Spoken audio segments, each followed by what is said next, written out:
Bismillahirrahmanirrahim. Assalamu alaikum and welcome to the Stars Academy Head Office, Allama Iqbal Town, Lahore. Today we are going to start the test discussion of Chemistry C1 जो आपने detail के साथ पढ़ा था. Topic था हमारा empirical formula, unit number था 1 fundamental concepts of chemistry. So let's start the test discussion with the name of Allah. First MCQ की तरफ मूव करते हैं. ये रहा एमसीक्यू आपकी स्क्रीन के ऊपर. स्टेटमेंट. डियर स्टूडेंट्स, जितना आप कीनली ऑब्जर्व करेंगे कि स्टेटमेंट में वो डिमांड क्या कर रहा है, उतना आप आसानी के साथ जो है वो ऑप्शंस को सॉल्व कर पाएंगे और करेक्ट ऑप्शन आपके सामने होगी. ऑलराइट, तो देखें जरा statement. During combustion analysis an organic compound containing carbon, hydrogen and oxygen, CO2 is absorbed in. Very simple to understand. I have taught you in my lecture कि जब हम बात करते हैं combustion analysis की, ये ऑप्शन भी सामने आ चुकी हैं, सोल्यूशन में आपको करवा रहा हूँ भी. कार्बन, हाइड्रोजन और ऑक्सीजन कंटेनिंग ऑर्गेनिक कंपाउंड होता है. कंबस्शन के रिजल्ट में क्या होता है भाई, हमारे पास carbon changes to carbon dioxide, okay, hydrogen जो है चेंजेस टू वाटर. अगर हम बात करें बेटा कार्बन डाइऑक्साइड की तो 50% KOH में इसको एब्जॉर्ब करवाते हैं, केमिकल जो है वो रिएक्शन होता है. और वाटर की बात करें तो मैग्नीशियम पर क्लोरेट इसको एब्जॉर्ब करवाता है. So the right answer will be CO2 की बात हो रही है, 50% KOH will be the right answer. Computer जी प्लीज वेरीफाई दिस आंसर. चलिए, परफेक्ट आंसर है बेटा. ओके, नेक्स्ट मूव करते हैं अभी. सेकेंड MCQs आपके स्क्रीन पे आ चुका है. एक पॉलीमर है जिसका एम्पेरिकल फार्मूला है CH2 और मोलर मास है 28,000 ग्राम पर मोल, तो इसका मोलेकुलर फार्मूला क्या होगा? These are the options.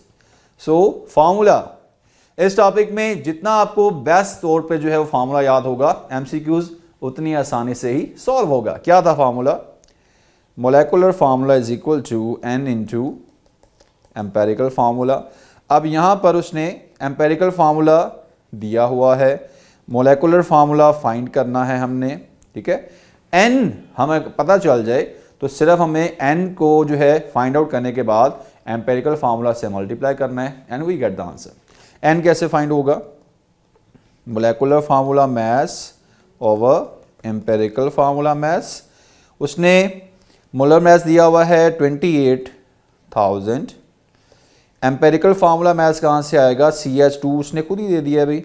12 for carbon, 2 for hydrogen, 14. ये मेरे पास आ गया 2000. ओके बेटा, सो the right answer will B 28,000 times that of the empirical formula. यही तो उसने पूछा था अभी कि कितने गुना वो उससे बड़ा होगा. Delta is the right answer. Computer जी please verify delta is the perfect right answer. आगे मूव करते हैं. थर्ड MCQ आ चुका है अभी. The relationship between empirical and molecular formula.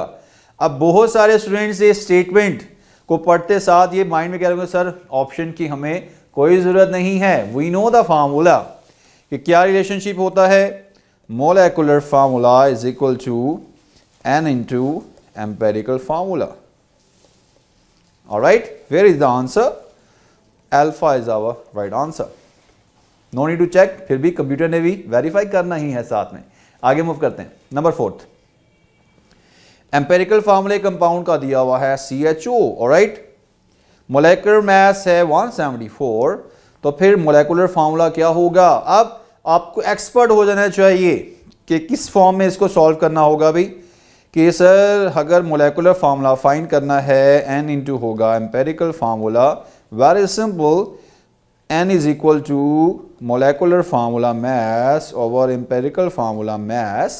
molecular formula mass दिया हुआ है 174, empirical formula आएगा CHO से 12 plus 1 plus 16.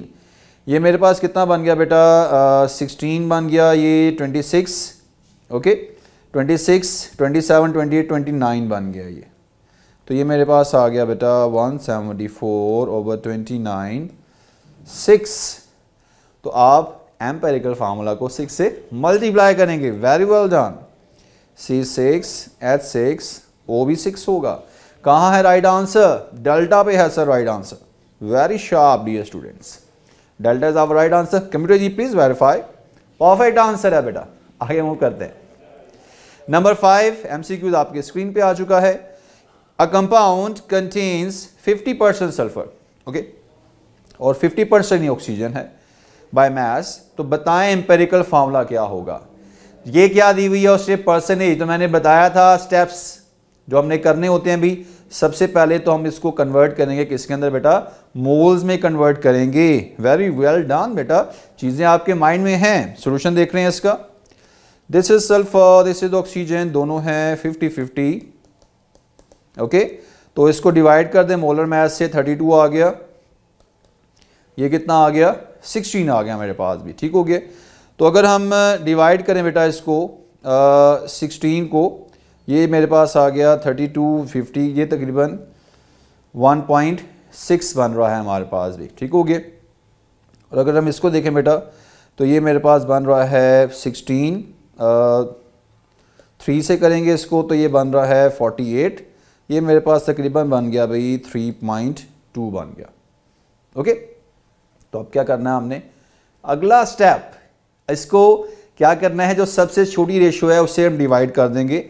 1.6 से डिवाइड करते हैं। 1.6 से मैंने डिवाइड कर दिया तो मेरे पास आंसर क्या आ गया भाई? 1:2। अगर ये फ्रैक्शन में होता तो मैं इसको किसी सूटेबल नंबर से मल्टीप्लाई करके फ्रैक्शन को ख़त्म करता, क्योंकि मैंने बताया था कि कभी भी एम्पिरिकल फार्मूला फ्रैक्शन में नहीं होता। क्या ये फ्रैक्शन में है? नहीं है, ये तो एक होल नंबर में आ रहा है। तो यही हमारा आंसर होगा। S होगा 1, O होगा 2, SO2। 40 is our right answer. Computer जी वेरीफाई अगेन, परफेक्ट। आगे चलते हैं। नंबर 6 एमसीक्यूज आपके स्क्रीन पे आ चुका है। एक कंपाउंड का उसने कहा है मास 6 टाइम्स ग्रेटर है, जो कि इंडिकेट किया जा रहा है बाय द एम्पिरिकल फार्मूला। तो वैल्यू ऑफ n क्या होगी? वैसे ट्रूली स्पीकिंग इस एमसीक्यूज के लिए आपको सिर्फ अपना ब्रेन यूज करना है, फार्मूले की भी जरूरत नहीं है, क्योंकि उसने खुद ही हिंट दे दिया है कि भाई 6 टाइम ग्रेटर है। फार्मूला हमें पता है, molecular formula is equal to n into empirical formula.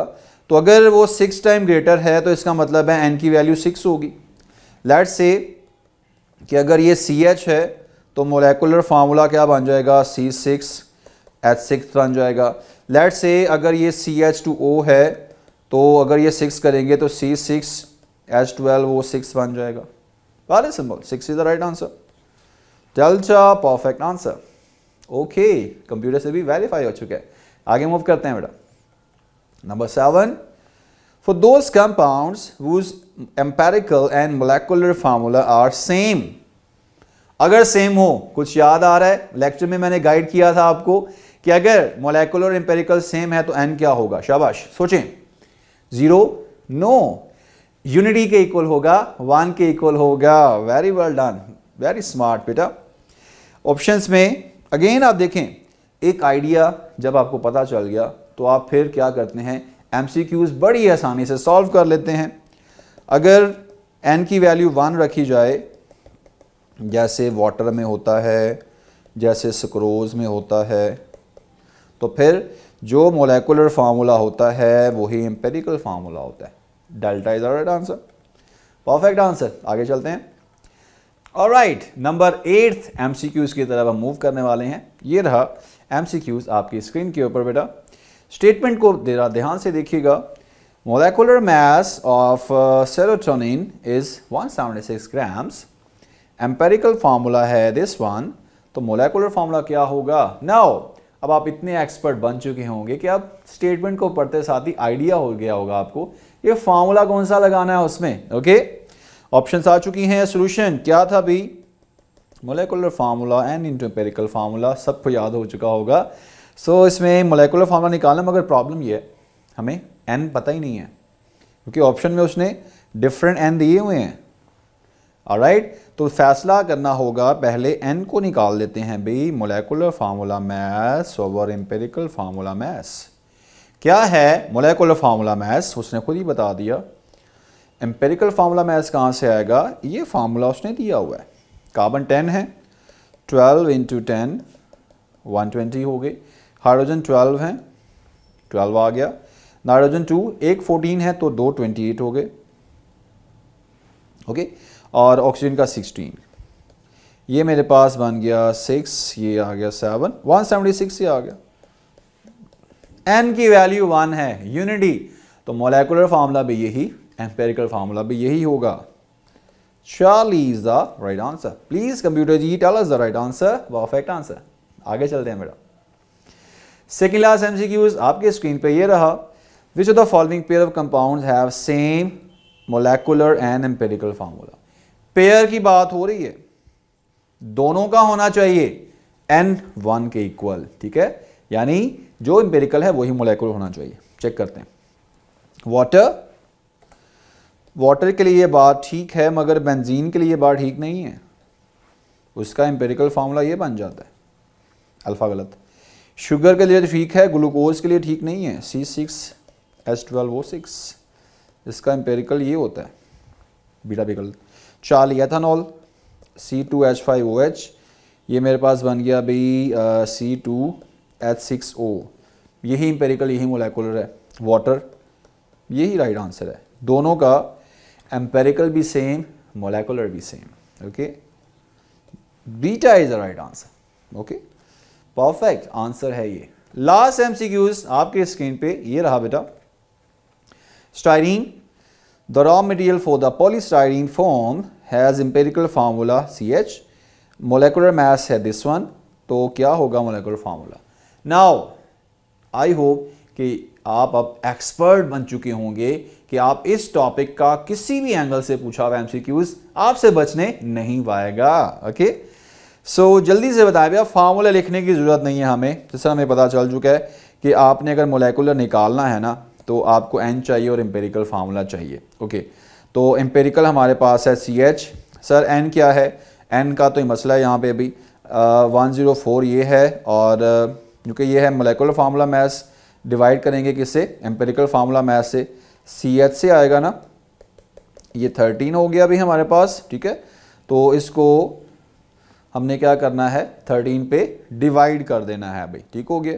ये डिवाइड करेंगे, ये आ जाता है मेरे पास 8, C8 हो गया और H भी 8 हो गया। Alpha is the perfect right answer. Computer जी please verify this is final answer of our today discussion. I hope so कि आपको ये फ्री कंटेंट जो है वो बहुत अच्छे तरीके से समझ आ चुका होगा। इसी तरह आपने अपनी अगर बेस्ट प्रिपरेशन करनी है, so you must join the star paid app portal, okay, ताकि आप अपनी अच्छे तरीके से प्रिपरेशंस जारी रख सकें भी। इंशाअल्लाह ताला नेक्स्ट लेक्चर में दोबारा से मुलाकात होगी। अपना बहुत ख्याल रखिएगा। अल्लाह हाफिज़।